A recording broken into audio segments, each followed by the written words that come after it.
नमस्कार दोस्तों, एक बार फिर से स्वागत है आप सभी का आपके अपने चैनल मैथमेटिक्स ट्यूटोरियल में। स्टूडेंट, आपकी तैयारी कैसी चल रही है? जैसे कि आपको पता चल चुका होगा, अभी तक सूचना पहुंच चुका होगा, पेपर में भी देख चुके होंगे कि आपकी एग्ज़ाम की डेट आ चुकी है। तो बिल्कुल ही रेडी हो जाइए। अभी एग्ज़ाम की प्रिपरेशन के लिए ओनली वन मंथ आपके पास समय है। ये आपका टाइम जो है बहुत ही एकदम महत्वपूर्ण गोल्डन टाइम है। आप इसको बिल्कुल ही बर्बाद नहीं कीजिएगा। तो हम भी अपने किए गए वादे के मुताबिक जो आपके सेट 1, 2, 3, 4, 5 सारे ही मॉडल क्वेश्चन पेपर सॉल्व करा दिए जा रहे हैं क्लास 12 मैथ्स के।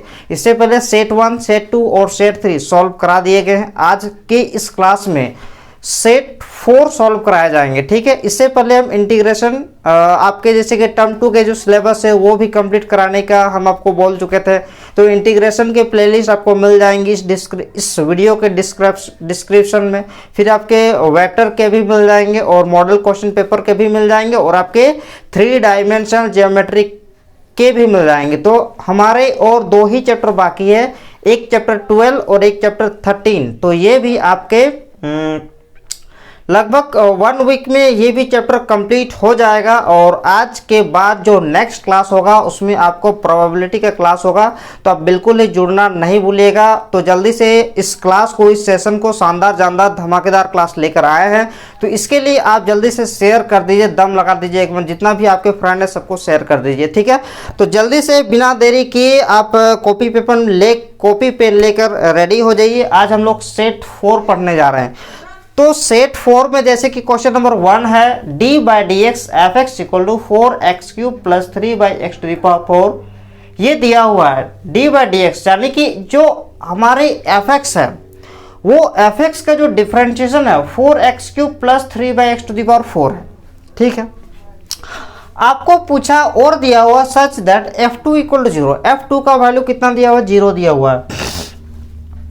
फाइंड एफ एक्स, आपको एफ एक्स का वैल्यू फाइंड करना है। ठीक है, तो ये जो इंटीग्रेशन, ये जो क्वेश्चंस है, थोड़ा इंटीग्रेशन भी यूज होगा, थोड़ा डिफरेंशिएशन भी यूज होगा। तो थोड़ा सा ये क्वेश्चन आपको उत्पटांग टाइप से लगेगा, लेकिन जल्दी से बनाते हैं। बहुत ज़्यादा इजी क्वेश्चन है और सारा ही क्वेश्चन आपको एक ही वीडियो में मिल जाएगा। तो प्लीज़ आप वीडियो के अंत तक बने रहिए। ठीक है, और चैनल को अभी तक यदि सब्सक्राइब नहीं किए हैं तो जल्दी से चैनल को सब्सक्राइब भी कर दीजिए और घंटे वाला बटन भी दबा दीजिएगा। ठीक है, तो चलिए सॉल्यूशन क्या दिया हुआ है? आपके पास दिया हुआ है d by d x f x का वैल्यू दिया हुआ है। ठीक है, कितना दिया हुआ है? 4x³ plus 3/x⁴। ठीक है, तो यहां से हम इसको ऐसा लिख सकते हैं d f x equal to 4x³ plus 3x⁴ x का पावर इसको ऊपर -4 लिख सकते हैं इंटू डी एक्स। ठीक है, अब लिख सकते हैं on integrating both side we get, तो हमें क्या मिलता है? D f x equal to integration 4x³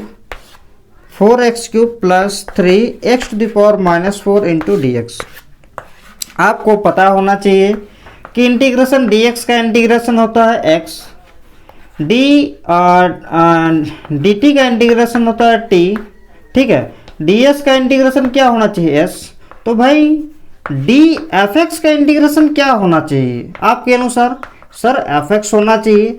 तो सेम चीज़ यहाँ पर भी है। या तो आप ऐसे भी कह सकते हैं कि ये सिंबल मतलब होता है d इनवर्स, तो d इनवर्स और d कट जा रहा तो x, वैसे भी समझ सकते हैं। तो ये वाले एग्जाम के अनुसार एग्जाम्पल के अकॉर्डिंग डी एफ एक्स का इंटीग्रेशन एफ एक्स होना चाहिए। ठीक है, तो यहाँ पे आ गया आपका एफ एक्स का वैल्यू और यहाँ पे इसका जब इंटीग्रेशन करेंगे 4x³ का इंटीग्रेशन x⁴/4 प्लस 3 और जब इसका इंटीग्रेशन करेंगे तो पावर में 1 ऐड करेंगे तो हो जाएगा -3/-3 और इंटीग्रेशन करने से पर एक कांस्टेंट c भी आता है, ये आपको पता होना चाहिए। तो जल्दी से इसको लिख लीजिए।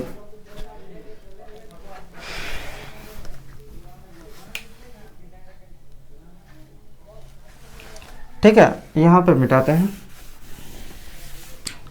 अब क्या होगा कि सिंस तो यहाँ पे आ गया एफ एक्स का वैल्यू, ये और ये कैंसिल, तो एफ एक्स का वो जो वैल्यू आया ये आ गया x³ plus 3 x cube plus C. अब देखिए सिंस एफ ऑफ 2 का वैल्यू दिया हुआ 0, f2 का वैल्यू कितना दिया हुआ 0, ये दिया हुआ, ठीक है।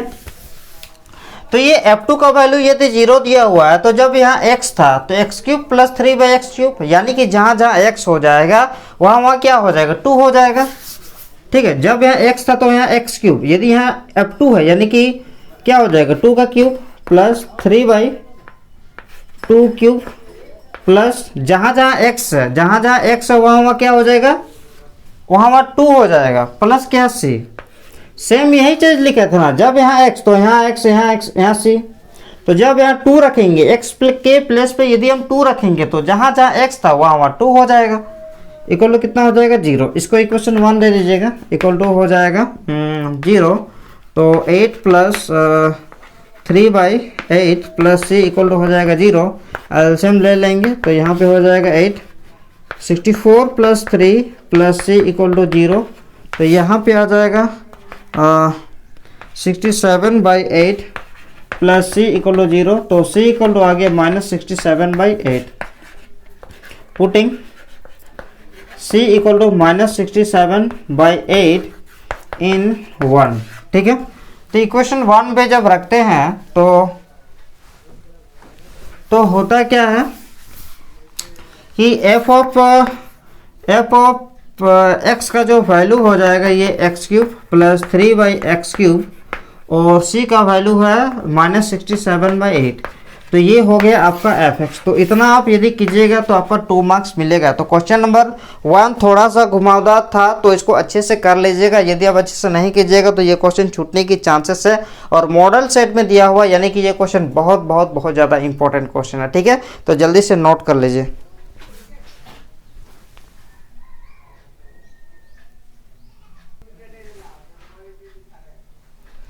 क्वेश्चन नंबर 2 में पूछा गया है find the order and degree of the differential equation. आपको हम ऑर्डर और डिग्री इससे पहले वाले वीडियो में करा चुके हैं। यदि अभी भी आपको ऑर्डर और डिग्री में कंफ्यूजन है तो आपको उसका लिंक इसके डिस्क्रिप्शन बॉक्स में मिल जाएगा। कल के वीडियो में हम पूरे ऑर्डर और डिग्री एक्सप्लेन किए हुए हैं, ठीक है। तो आइए इसमें ऑर्डर क्या होगा। हम बताए थे कि ऑर्डर हाईएस्ट कितने बार डिफरेंशिएशन हुआ, तो सर हाईएस्ट 2 टाइम 4 टाइम हुआ। तो ऑर्डर कितना होगा, हाईएस्ट जितने बार डिफरेंशिएशन होगा वो ऑर्डर। और डिग्री जो हाईएस्ट डिफरेंशिएशन है उसका पावर कितना, इसका पावर है 1। लेकिन ये जो डिफरेंशियल इक्वेशन है ये dy/dx में पॉलिनोमियल नहीं है। पॉलिनोमियल कैसे जानेंगे नहीं है, हम आपको कल बता चुके हैं कि dy/dx किसी का एंगल में नहीं होना चाहिए। देखिए y∭ साइन के एंगल में है, दैट इज हम ये कह सकते हैं कि ये जो डिफरेंशियल इक्वेशन है is not a polynomial in dy/dx, ठीक है। तो डिग्री क्या होगा, नॉट डिफाइंड होगा।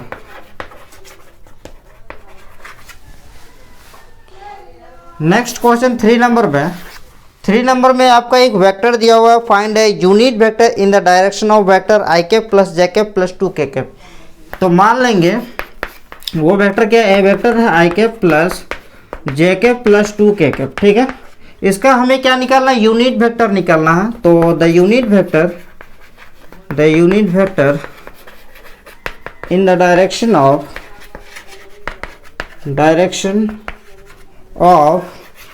a वेक्टर इज क्या होगा, a vector equal to a vector by a vector का मैग्नीट्यूड फॉर्मूला होता है, ठीक है। तो a वेक्टर का वैल्यू कितना है, i cap plus j cap plus 2k cap और बाई रूट, सॉरी यहाँ पे नहीं लिखते हैं, तो यहाँ पे होगा i cap plus j cap plus 2k cap by हो जाएगा रूट 1² प्लस 1² प्लस 2k², ठीक है। तो ये हो जाएगा i cap plus j cap plus 2k cap by क्या होगा रूट 6, ठीक है। तो ये सबके नीचे लिख लीजिएगा। तो ये हो जाएगा आपका answer.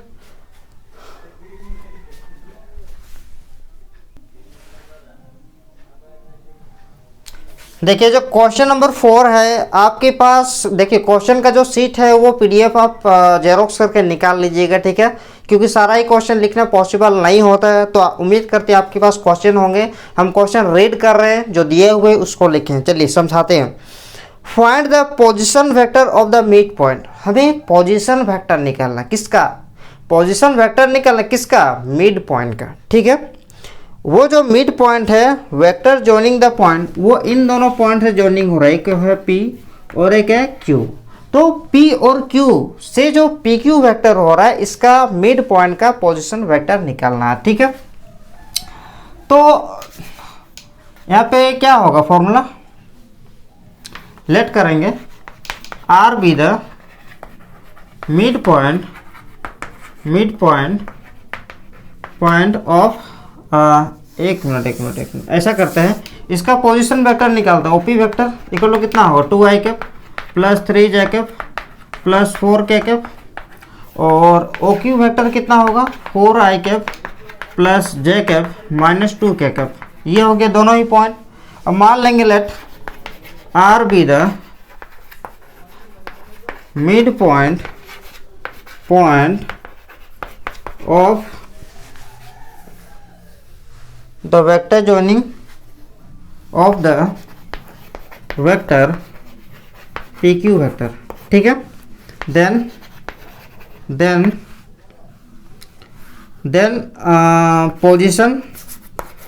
Position vector of R is क्या होगा, OR vector equal to, formula होता है ना, A vector plus B vector by 2। ये वेक्टर क्या होता है, फर्स्ट पॉइंट का position vector, that is OP vector plus OQ vector by 2, और ये OP वेक्टर का वैल्यू है 2i cap plus 3j cap, 2i cap plus 3j cap plus 4k cap, plus OQ vector का value 2i cap plus 3j cap plus 4k cap, और 4i cap plus j cap, i cap plus j cap minus 2k cap by 2। ठीक है, तो यहां से आगे हो जाता, फिलहाल यहां तक लिख लीजिए।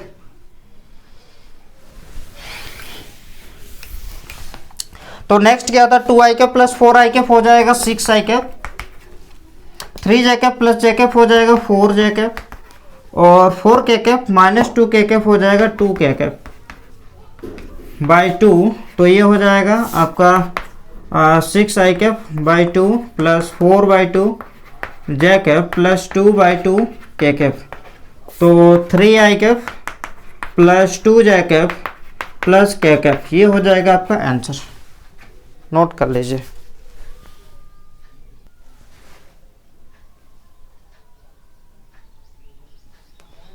चलिए, ये जो क्वेश्चन नंबर 5 है, क्वेश्चन नंबर 5 में आपको पूछा गया है find the direction ratios and direction cosine of the line. ये जो दिया हुआ लाइन है, इसके डायरेक्शन कोसाइन फाइंड करने हैं आपको, और डायरेक्शन रेशियोज फाइंड करने हैं आपको। सारा चीज का डिटेल पता है, लेकिन फिर से देखिए, सबसे पहले आपको क्या करना है, जो दिया हुआ इक्वेशन है ये आपको देखना होगा कि ये स्टैंडर्ड फॉर्म में है कि नहीं है। ठीक है, तो देखिए ये स्टैंडर्ड फॉर्म में है, हर जगह माइनस है, और ये भी ओनली x ओनली y और ओनली z है, और नीचे वाला है। ठीक है, तो ये स्टैंडर्ड फॉर्म में होने की वजह से हम इसको आराम से कंपेयरिंग कर सकते हैं, कोई परेशानी कोई दिक्कत नहीं होना चाहिए। ठीक है, तो कंपेयरिंग विथ, किससे कंपेयरिंग करेंगे, जो इसका स्टैंडर्ड फॉर्म होता है x minus x1 by a, y minus y1 by b equal to z minus z1 by c से कंपेयरिंग करेंगे। तो x1 इक्वल टू आ जाएगा 5, y1 इक्वल टू हो जाएगा 1। देखिए x1 के प्लेस पे 5 है, y1 के प्लेस पे कितना 1 है, और z1 के प्लेस पे कितना है 4, a के प्लेस पे 3, b के प्लेस पे 4, और c का प्लेस पे है 5। ठीक है, देयरफॉर डायरेक्शन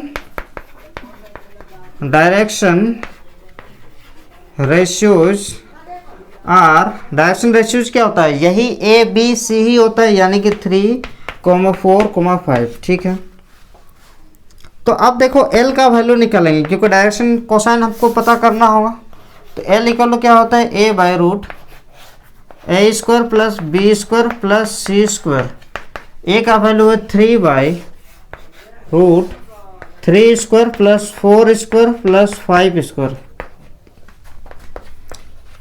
3 इधर हो जाएगा 9 प्लस 16 प्लस 25 तो ये हो जाएगा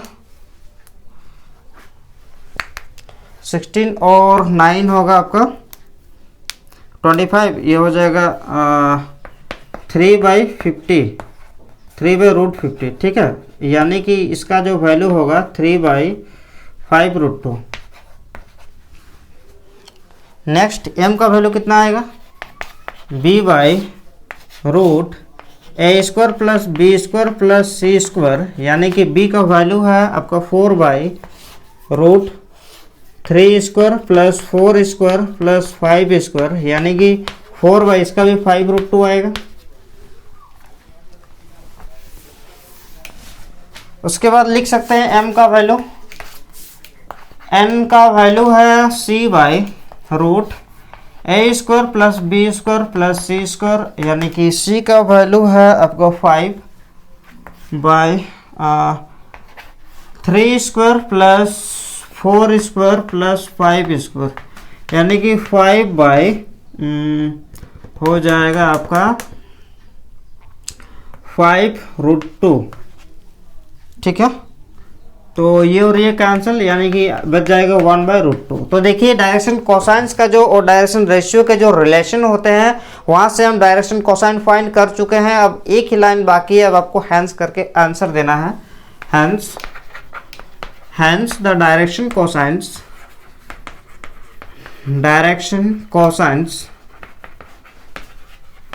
आर कौन कौन सा होगा, एक है एल का वैल्यू है 3/5√2 कोमा 3/5√2 कोमा एक है आपका 4/5√2 और एक है 1/√2। ये हो जाएगा आपका आंसर।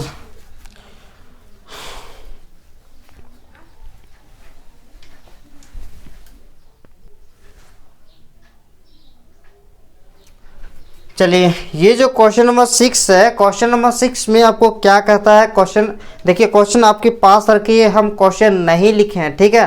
क्वेश्चन समझा दे रहे हैं, आपके पास क्वेश्चन होगा, आप अपने फोन से निकाल लीजिए और आप मेरा क्लास कीजिए तो आपको मज़ा आएगा, ठीक है। क्योंकि क्वेश्चन हम नहीं लिखा है, टाइम बहुत कम है और वीडियो काफ़ी लंबा हो जाता है, इसलिए find the Cartesian equation of line passing through the point. Line का कार्टेशियन इक्वेशन बताना है जो दो पॉइंट से पासिंग कर रहा है। फर्स्ट पॉइंट है 1 2 -1 और एक है 2 1 1। एक हम देसी भाषा में समझा दे रहे हैं, एक लाइन है जो पॉइंट ए से पासिंग कर रहा है और एक पॉइंट बी से पासिंग कर रहा है, तो इसका आपको कार्टेशियन इक्वेशन पूछा गया है। दो टाइप्स के इक्वेशन होते हैं, एक होते हैं वेक्टर इक्वेशन और एक होते हैं कार्टेशियन इक्वेशन। तो आपको कार्टेशियन इक्वेशन का जवाब देना है, ठीक है। तो देखिए कार्टेशियन इक्वेशन में हमको x1 y1 z1 और x2 y2 z2 का जरूरत होता है। तो फर्स्ट पॉइंट वाला सबको x1 लेते हैं, x1 = 1, y1 = हो जाएगा 2 और z1 = हो जाएगा -1। हियर अगर देखेंगे तो x2 = हो जाएगा 2, y2 = हो जाएगा 1 और z2 = हो जाएगा 1। Now the Cartesian equation of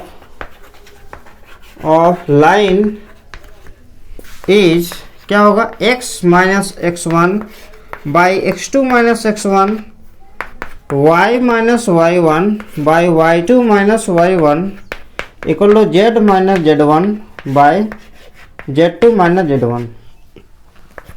तो x - x1 का वैल्यू 1, x2 - x1 यानी कि 2 - 1, y - y1 का वैल्यू है 2 by y2 - y1 यानी कि 1 - 2, z - z1 z2 - z1 यानी कि 1 - -1, ठीक है। तो x - 1 हो जाएगा 1 इक्वल टू y - 2 हो जाएगा -1 और इधर हो जाएगा z + 1 बाई प्लस यानी कि 2। तो ये हो जाएगा आपका आंसर।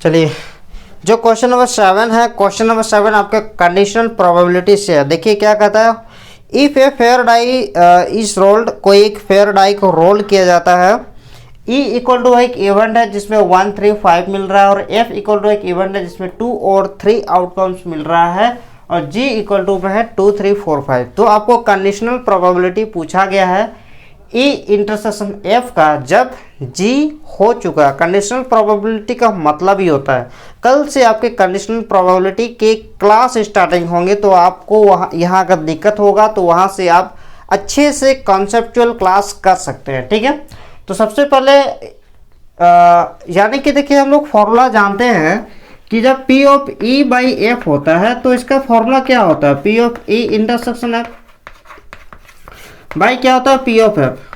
तो E के प्लेस पे क्या है, E इंटरसेक्शन F है, तो यहाँ पे क्या फॉर्मूला बनेगा, इसी के अनुसार बनेगा।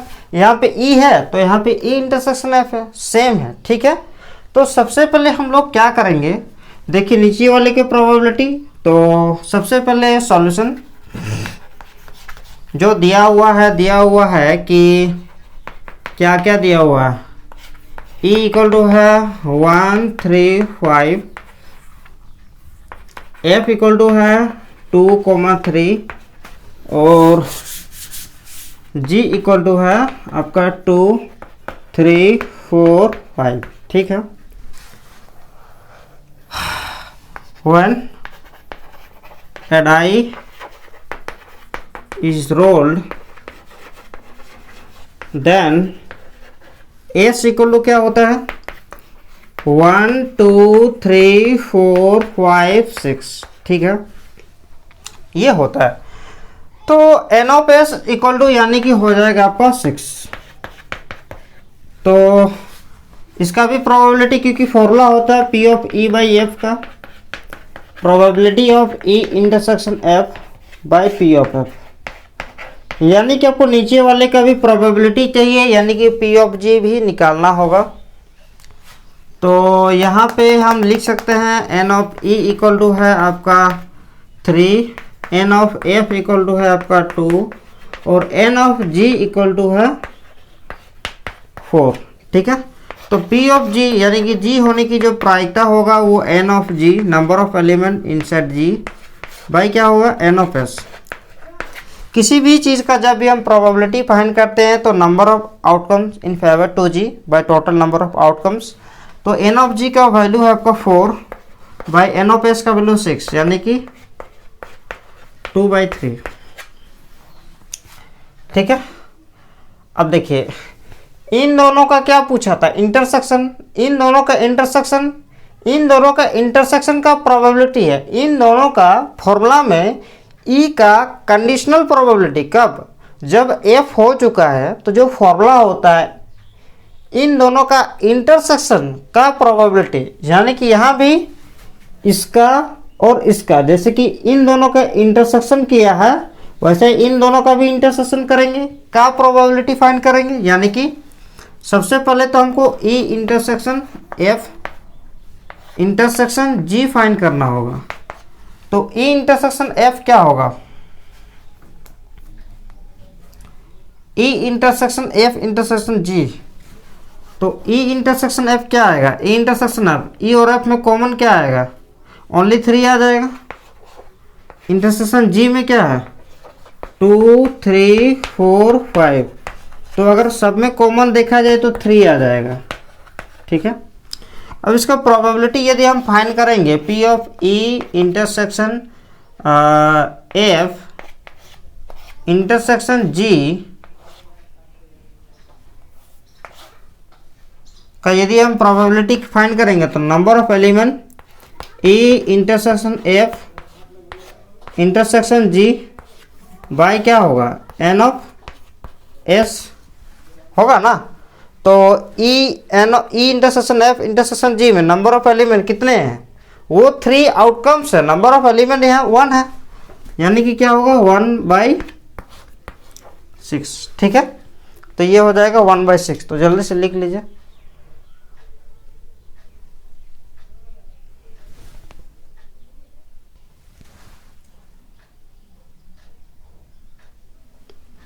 देखिए अब जो है हम लोग फॉर्मूला पे जाएंगे, तो इसको यहाँ से मिटाते हैं।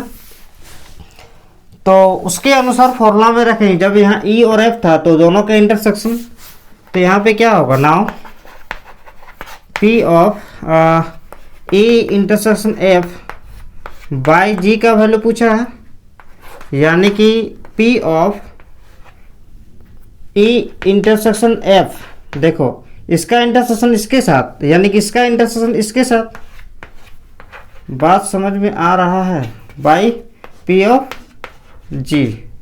ठीक है, तो इंटरसेक्शन का प्रोबेबिलिटी आया आपका 1/6 और पी ऑफ जी का वैल्यू आया है 2/3। ठीक है, यहाँ तक हो गया। नेक्स्ट जो क्वेश्चन हम इसको लिख सकते हैं 1/6 इंटू 3/2, तो 3 2 जा 6, यानी कि 1/4 हो जाएगा आपका आंसर। किसका value, P of E intersection F by G का वैल्यू। ठीक है,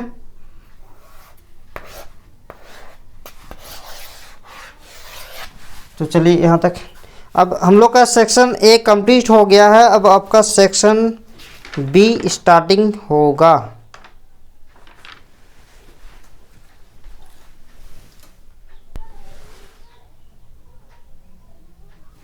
चलिए अब हम लोग स्टार्ट करते हैं सेक्शन बी। अब जो सेक्शन बी है वो आपका 3 मार्क्स का है।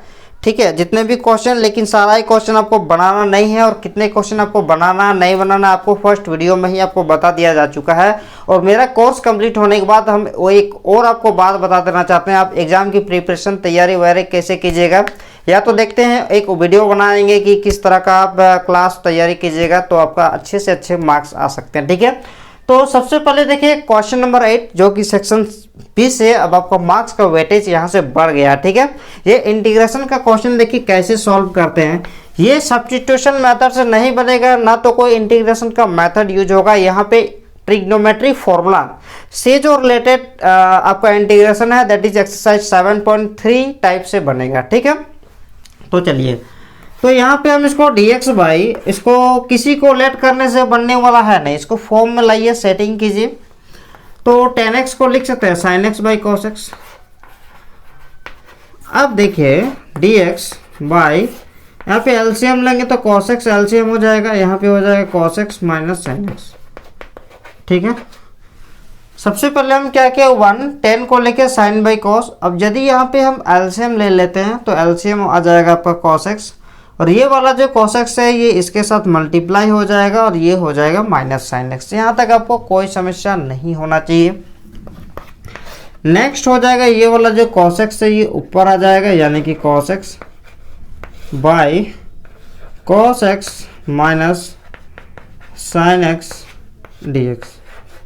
ठीक है, अब यहाँ पे हम क्या करेंगे ना, थोड़ा सा सेटिंग करेंगे, और वो सेटिंग आपको समझना होगा, और सेटिंग करने आपको आता है मेरे से बेहतर, आप लोग खूब सेटिंग करते हैं। देखिए यहाँ पे cos x है, यहाँ पे हम sin x ऐड कर देंगे। ठीक है, और cos x भी ऐड कर देंगे, और फिर sin x सब्ट्रैक्ट कर देंगे by cos x minus sin x। लिख सकते हैं, लिख सकते हैं कि नहीं लिख सकते हैं? क्या सर नहीं लिख सकते हैं, क्यों? क्योंकि ये माइनस sin x और ये sin x कट तो जाएगा, लेकिन cos x और cos x क्या हो जाएगा, 2 cos x हो जाएगा, जबकि यहाँ पे cos x होना चाहिए। सेटिंग का मतलब ही होता है, आप यदि कुछ ऐड कर रहे हैं तो कुछ घटाइए, कुछ मल्टीप्लाई कर रहे हैं तो डिवाइड दीजिए, ये होता है सेटिंग। तो आप यहाँ पे साइन ऐड किए हैं तो यहाँ पे सब्ट्रैक्ट कर दिए हैं, तो ये cos x आप काहे किए हैं, ये cos x और cos x तो 2 cos x हो जाएगा ना, जबकि यहाँ पे ओनली cos x। सेटिंग मतलब अगर इसको हम सॉल्व करेंगे तो ओनली cos x ही बचना चाहिए, जबकि इसको यदि हम सॉल्व करते हैं तो 2 cos x बचेगा, तो यहाँ पे 1/2 कर देंगे। अब वो 2 cos x और ये 2 कैंसिल होके ओनली तो cos x ही ना बचेगा। बात समझ में आ रहा है, ये cos x और cos x ऐड होके 2 cos x बचेगा, इस तरह से 2 cos x। और 2 cos x हम बाहर में भी 1/2 दे दिए हैं, तो ये और ये कैंसिल हो ही ना जो बचेगा, तो ओनली क्या बचना चाहिए, cos x बचना चाहिए। ठीक है, यहाँ तक आपको कोई प्रॉब्लम नहीं है, तो जल्दी से लिख लीजिए।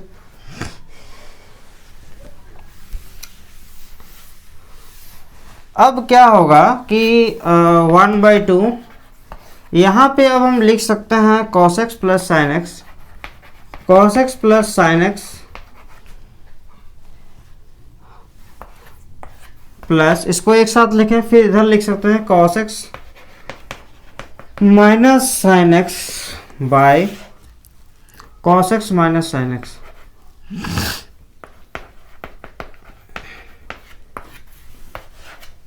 कुछ था, बस ब्रैकेट लगा दिए हैं, यहाँ पे कुछ नहीं किए हैं। 1/2 यहाँ पे हम लिख सकते हैं, इसके नीचे भी इसको लिख सकते हैं cos x plus sine x by cos x minus sine x plus cos x minus sine x by cos x minus sine x dx। देखिए ये और ये तो कैंसिल हो जाता है, बचता है only 1/2 cos x plus sine x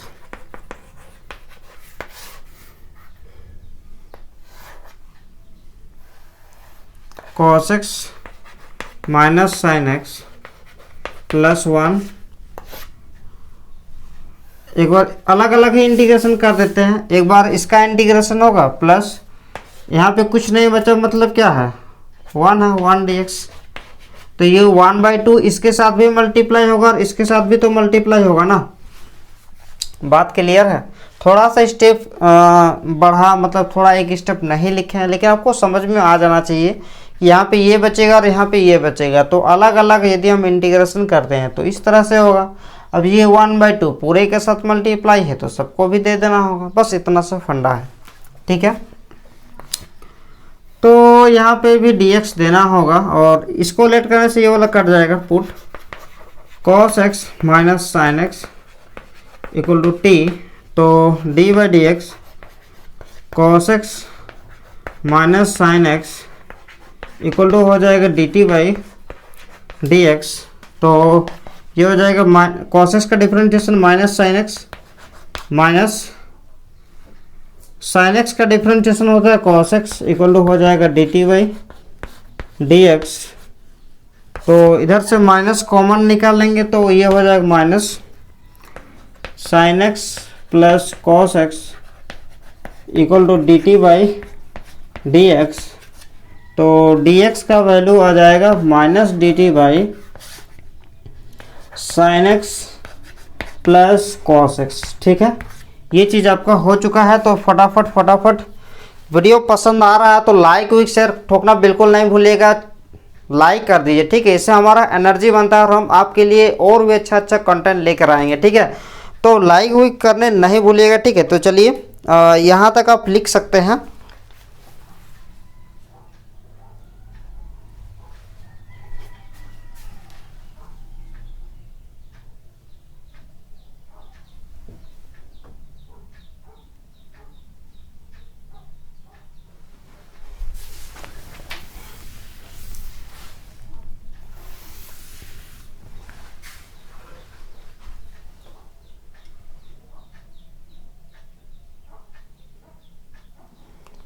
तो अब क्या होगा कि I equal to cos x plus sine x, नीचे वाले को तो लेट के t, और dx का वैल्यू आया minus dt/ sine x plus cos x plus 1/2 1 dx, ठीक है। ये और ये कैंसिल हो जाएगा तो माइनस 1/t, सॉरी यहाँ पे 1/2 भी है, 1/2 dt प्लस 1/2 1 dx, ठीक है। तो माइनस 1/2 log t का इंटीग्रेशन होगा, log 1/t का इंटीग्रेशन होता है log t प्लस 1/2 और 1 का इंटीग्रेशन होता है x प्लस c।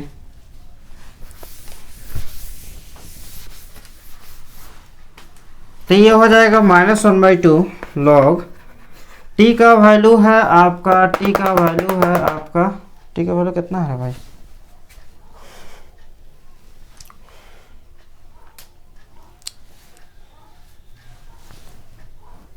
t का वैल्यू शायद है sine x minus cos x ना, थोड़ा मिला लीजिएगा, sine x minus cos x plus 1/2 x plus सी।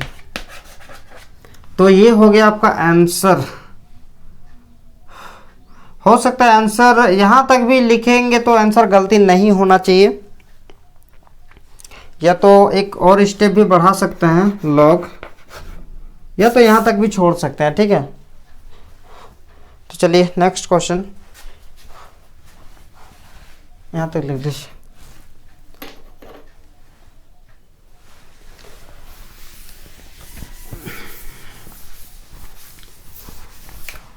क्वेश्चन नंबर 9, क्वेश्चन नंबर 9 है सॉल्यूशन।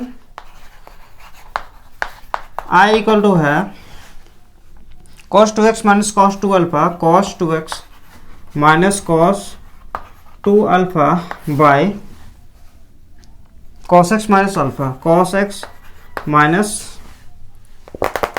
cos alpha dx। ठीक है, देखिए cos 2 थीटा का फॉर्मूला क्या होता है सर? cos 2 थीटा का तो आप बहुत सारा फॉर्मूला लिखा चुके हैं, लेकिन cos 2 थीटा का फॉर्मूला ओनली cos के फॉर्म में, तो वो फॉर्मूला होता है 2 cos स्क्वायर थीटा माइनस 1। आपको ध्यान देना चाहिए कि यहाँ पे यदि 2 थीटा रहेगा तो यहाँ क्या होगा, उससे हाफ होता है। यहाँ पे अगर 3 थीटा होगा तो 3 थीटा बाई 2 होगा। ठीक है, यहाँ पे जितना थीटा होगा यहाँ उससे आधा होगा, तो 2 थीटा है तो यहाँ पे क्या है, थीटा। ये होता है फॉर्मूला।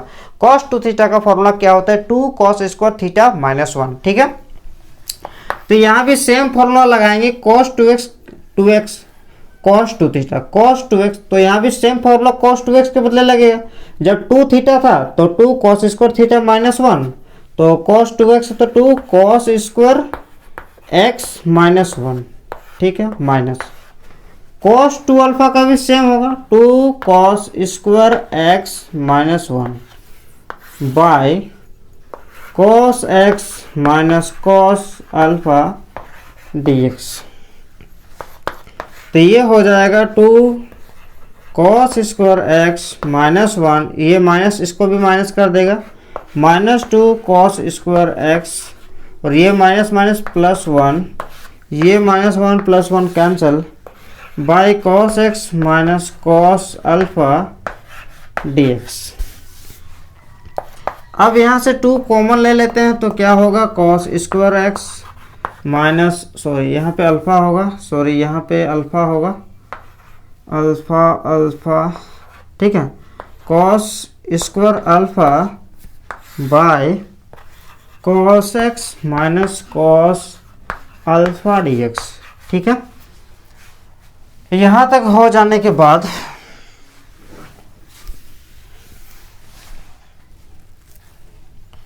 टू कॉमन निकालेंगे। अब ए स्क्वायर माइनस बी स्क्वायर का फॉर्मूला लगाएंगे, ए माइनस बी इंटू ए प्लस बी होता है ए स्क्वायर माइनस बी स्क्वायर का फॉर्मूला, तो cos x minus cos alpha, और ये हो जाएगा cos x plus cos alpha by cos x minus cos alpha dx।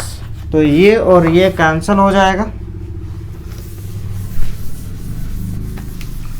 Next बचेगा क्या, only 2 cos x plus cos alpha dx। अब इसका भी एक बार इंटीग्रेशन होगा, 2 cos x dx, एक बार इसका भी इंटीग्रेशन होगा, 2 cos अल्फा dx, क्योंकि ये 2 तो सबके साथ था, तो 2, या तो अब इसको ऐसे भी लिख सकते हैं, 2 को पूरे के साथ ही मल्टीप्लाई रहने दीजिए, क्या दिक्कत है, इसको ऐसे कर देंगे, जरूरी नहीं है। तो 2 cos x का इंटीग्रेशन sin x प्लस, देखिए ये जो cos अल्फा ये आपका कांस्टेंट है। ठीक है, कांस्टेंट बाहर हो जाएगा, बचेगा क्या, यहाँ पे 1, और 1 का इंटीग्रेशन होता है x प्लस से। तो आप यहाँ पे गलती नहीं कीजिएगा कि यहाँ पे cos अल्फा है तो इंटीग्रेशन हम मार दिए sin अल्फा। अधिकतर स्टूडेंट यही गलती करने वाले हैं। आपको ध्यान देना है कि यहाँ वेरिएबल क्या है, x है, तो यहाँ पे अल्फा क्या होना चाहिए, कांस्टेंट होना चाहिए।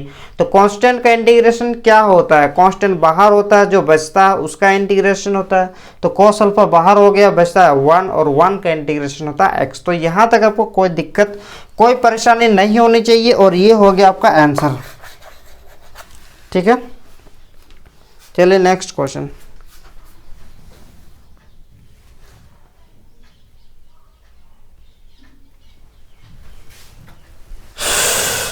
देखिए ये वाला जो क्वेश्चन है, root x by root x plus root a minus x, देख के आपको ये पता होना चाहिए कि ये प्रॉपर्टीज का क्वेश्चन है और ये बहुत बहुत बहुत ज़्यादा प्रॉपर्टीज मतलब इम्पोर्टेंट है, ठीक है। और इसमें कुछ खास प्रॉपर्टी यूज नहीं होने वाला है, जो सबसे फेमस प्रॉपर्टी है जो हर एक क्वेश्चन में यूज होता है वही प्रॉपर्टी यूज होने वाला है, तो नया प्रॉपर्टी नहीं होगा, तो ये बहुत ही आसान होने वाला, ठीक है। तो यहाँ पे लिख लीजिए, बहुत बहुत बहुत वीवीआई क्वेश्चन है, ठीक है।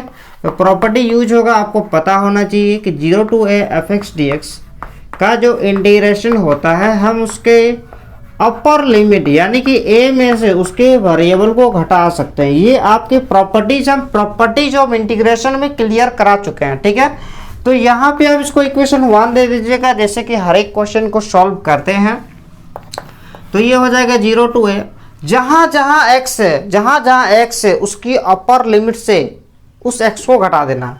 यहाँ भी जहाँ जहाँ x था वहाँ वहाँ a माइनस एक्स हो गया, तो यहाँ भी वही प्रॉपर्टी यूज होगा ना भाई, जहाँ जहाँ x है यानी कि अपर लिमिट से वेरिएबल x सब्ट्रैक्ट हो जाएगा। दैट इज क्या होना चाहिए, a माइनस एक्स होना चाहिए, अपर लिमिट से वेरिएबल को घटाएंगे। नेक्स्ट यहाँ भी अपर लिमिट से वेरिएबल प्लस, यहाँ भी अपर लिमिट से, देखिए यहाँ पे ये ना घटेगा, ये ना घटेगा, माइनस x घट जाए किससे, a से, यानी कि a माइनस एक्स हो जाएगा। जहां भी x है उस x को a से घटाना है, तो इस x को a से घटाएंगे तो a माइनस एक्स, ये a तो पहले ही था ना, dx। Next 0 to a root a minus x by root a minus x. देखिए a और माइनस से कैंसिल हो जाएगा, तो a और a कैंसिल, और माइनस माइनस क्या हो जाएगा, प्लस एक्स, यानी कि प्लस रूट एक्स। ये हो जाएगा equation number 2। Equation 1 plus equation 2, दोनों ही इक्वेशन को क्या करेंगे, ऐड करेंगे। तो i plus I equal to हो जाएगा 0 to a root x by root x plus root a minus x d x plus 0 to a root a minus x by root a minus x plus root x d x, ठीक है। दोनों को हम आराम से add कर दिए हैं, अब दोनों को एक साथ एक इंटीग्रेशन में लिखेंगे। पहले आप यहां तक नोट कर लीजिए।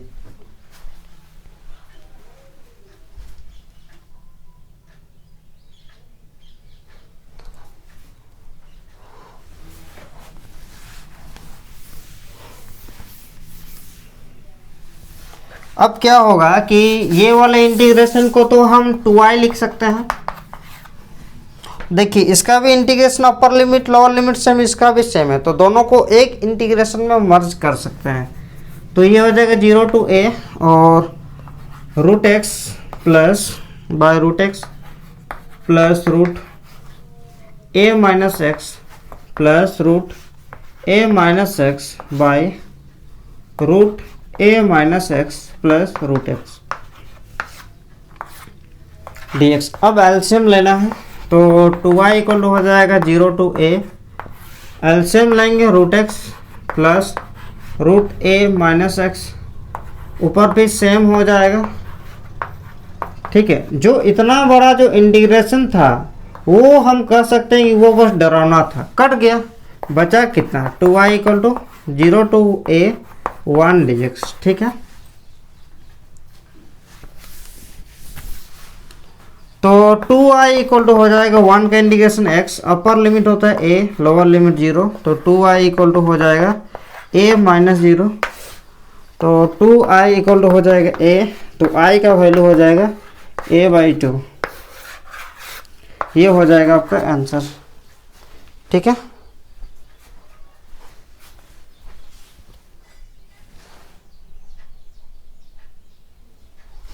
चलिए जो अगला क्वेश्चन है ये भी काफ़ी अच्छा क्वेश्चन है, क्या कहें, ठीक है।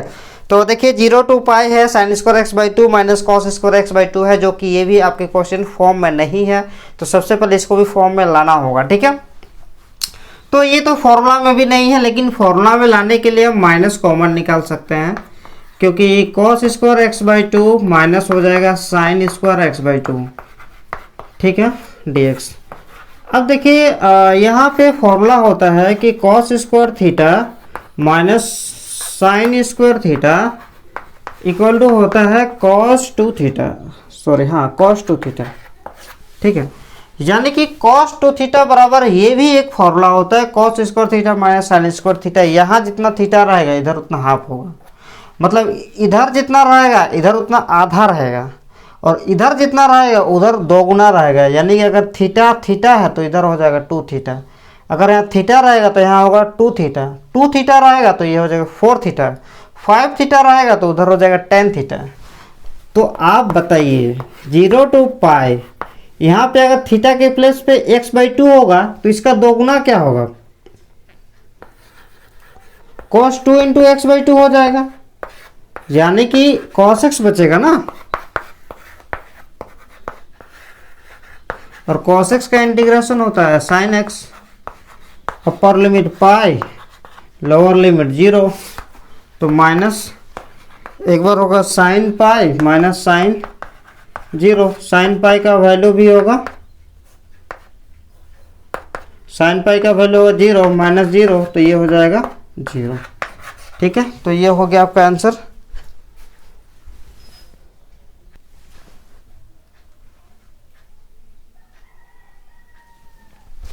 चलिए आइए क्वेश्चन नंबर 12 में। क्वेश्चन नंबर 12 में क्या कहता है, क्वेश्चन अपना अपना पढ़िए।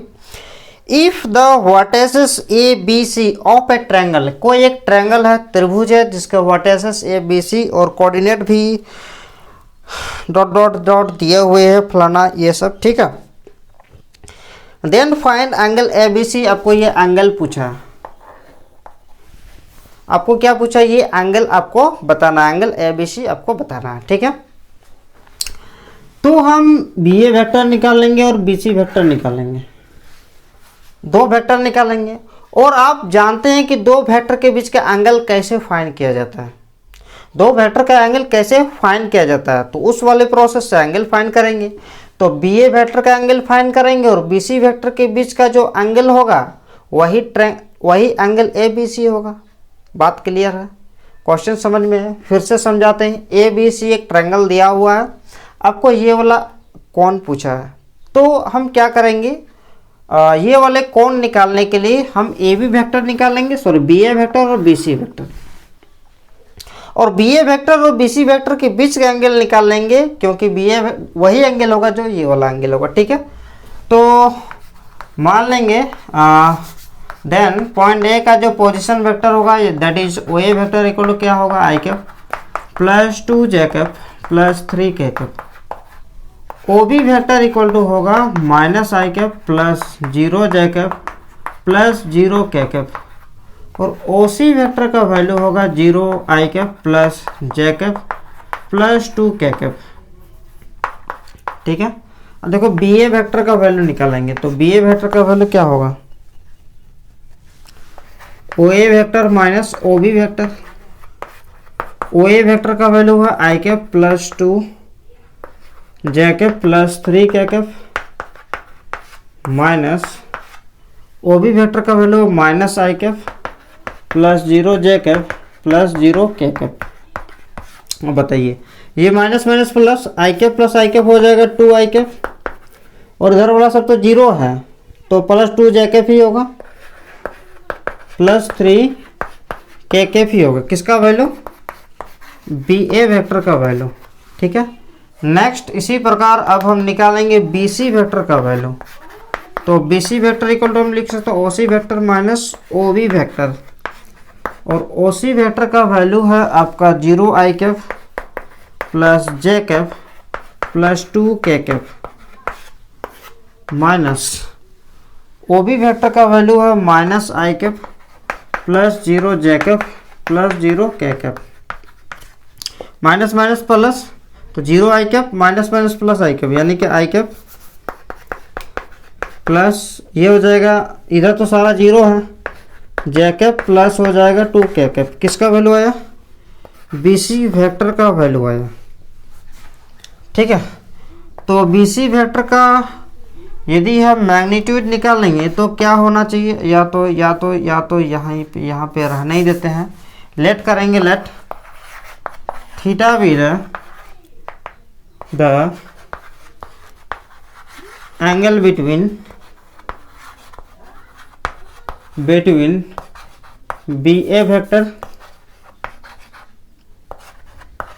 And BC vector. ठीक है, चलिए यहाँ तक लिख लीजिए।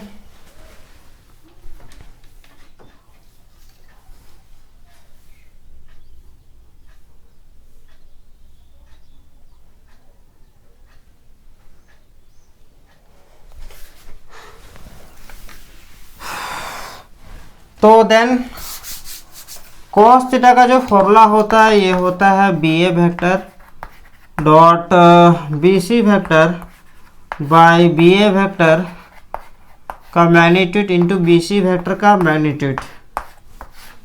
ये आ गया आपका दोनों के बीच का एंगल। तो देन हम ये cos थीटा क्या है, BA वेक्टर और BC वेक्टर, BA वेक्टर और BC वेक्टर के बीच का एंगल है, यानी कि हम एंगल अच्छा वो बात की बात है, तो चलिए वो बाद में करेंगे। तो फिलहाल आप यहाँ से लिख सकते हैं कि BA वेक्टर का वैल्यू रख देंगे। BA वेक्टर का वैल्यू है 2i cap plus 2j cap plus 3k cap dot BA 2i cap plus 2j cap plus 3k cap, और BC वेक्टर का वैल्यू है i cap plus 2k cap by 2 का square plus 2 का square plus 3 का square 1 का square plus 1 का square plus 2 का square.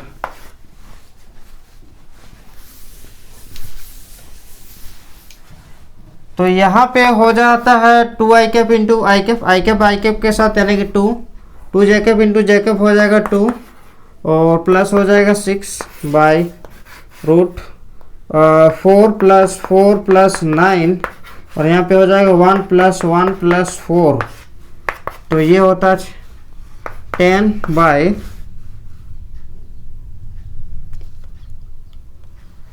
9 और 4 हो जाएगा 13 रूट 17 बाय रूट 6। तो ये वैल्यू हो जाएगा 10 by root 17 into 6।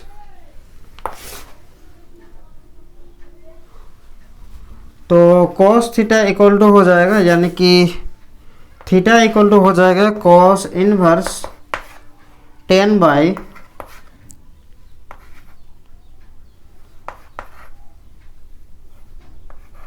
Root 1/2। Hence देखिए थीटा का वैल्यू इतना आ गया, यानी कि थीटा क्या था, BA वेक्टर और BC वेक्टर के बीच का एंगल था, और BA वेक्टर और BC वेक्टर के बीच का एंगल ही ना ABC है। Hence angle ABC equal to cos inverse 10 by root 102। ये हो जाएगा आंसर। देखिए आप, अगर आपको समझ में नहीं आ रहा था, ये A है, ये B है, ये C है, हम BA और BC के बीच का एंगल थीटा माने हैं, तो BA और BC का एंगल ही ना एंगल ABC है, तो एंगल ABC को तो हम थीटा लिख सकते हैं ना। तो इस तरह से ये भी क्वेश्चन कंप्लीट हो गया। ठीक है, चलिए तो जल्दी से लिख लीजिए।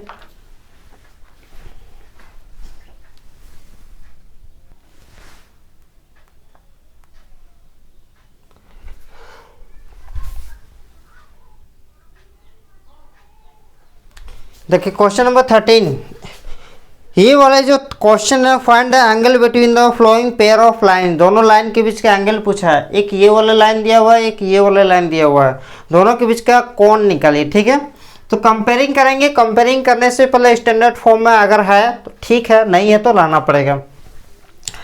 ये तो है x minus 2/2 equal to y minus 1/5, और यहाँ पे +3 है, तो इसको क्या करना पड़ेगा, y माइनस 3/-3। ये हो गया इक्वेशन नंबर 1। और जो दूसरा वाला इक्वेशन है वो भी नहीं है, यहाँ पे नहीं है, तो यहाँ पे भी हम लिख सकते हैं -2/-1 equal to y minus 4/8 equal to z minus 5/4। ये हो जाएगा equation number 2। Comparing 1 and 2 with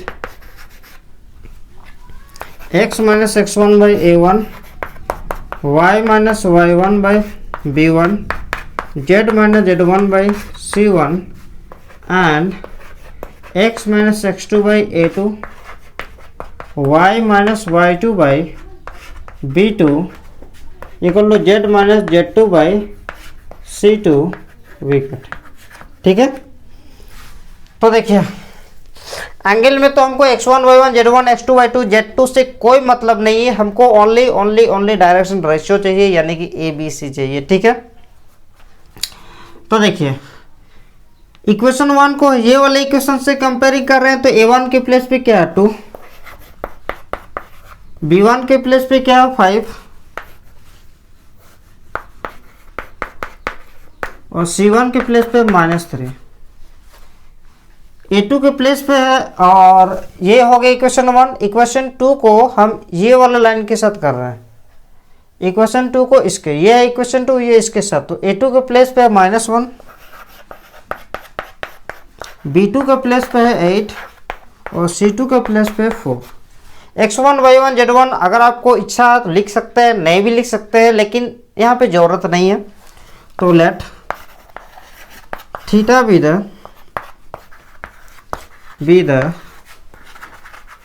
angle between the lines. Theta क्या है, दोनों लाइन के बीच का एंगल है। ठीक है,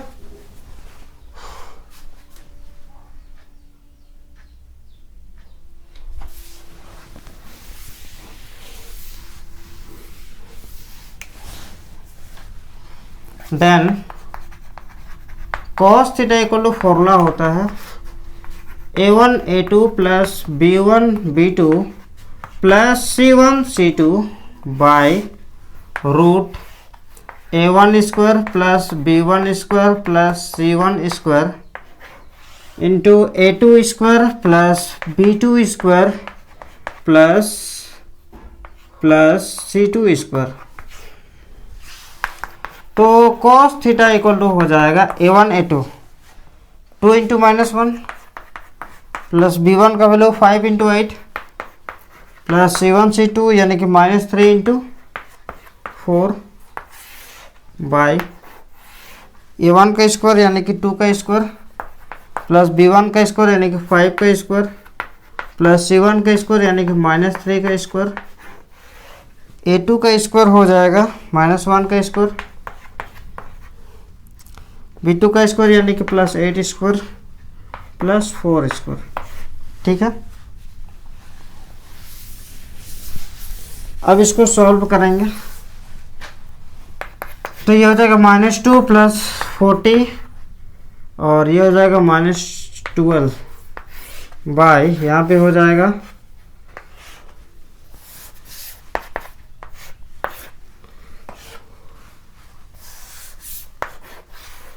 4 प्लस 25 प्लस 9 और ये हो जाएगा 1 प्लस 64 प्लस 16।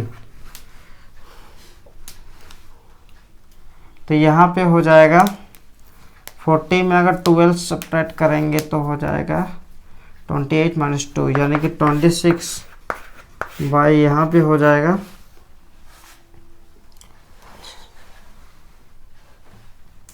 38 और यहाँ पे हो जाएगा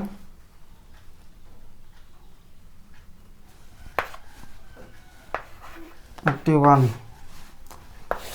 यानी कि थीटा इक्वल टू आ गया कॉस इनवर्स 26 बाय